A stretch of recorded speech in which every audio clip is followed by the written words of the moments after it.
দীপালি, আজকে ভালো করে ঝাঁট দাও উঠুন, কিন্তু বলে দিলাম ষষ্ঠী কীর্তির দিন।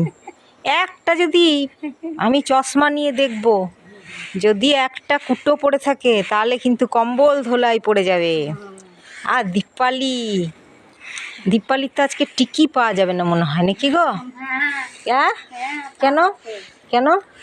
পূজার সিজন তো। হ্যাঁ, ও চাও তো এখনো দিলাম না, চায়ের এখন দাঁড়াও, আমার মাল কিনা সুখ, চা চিনি কোথায় আছে খুঁজেও পাবো না, তার কোনো ঠিক নাই। হ্যাঁ, তা ওই জন্যেই সকালের ইয়েতে একটু ফুলগুলো যা সুন্দর ফুটেছে, সত্যি হে দারুণ সুন্দর, দেখো কি বলবো, সাদাতে আর আকাশিতে না। হ্যাঁ, একটা উঠেই গেল। আর ওইখানে থোপা করবি ফুলটা তোমার ফুল ফুটেছিল, কিন্তু আর ফুটছে না, কি ব্যাপার কি জানে। কালকে তো গদাইদা অনেক রাত অবধি পরিষ্কার করলো ওই ইয়েগুলো। তো এদিকে তাকাও গো, উঠছে, দেখো গাড়িটা নিয়ে নি। এটাতে আবার অন্য কিছু দিয়ে দেবো, কথাগুলো দেবো না।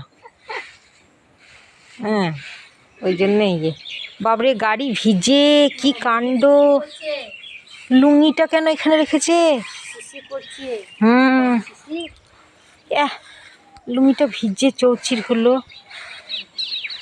এটাকে আবার তুলে দিই। এটা কি লুঙ্গি আছে না কি আছে কি জানি, এটা ভগবান জানে।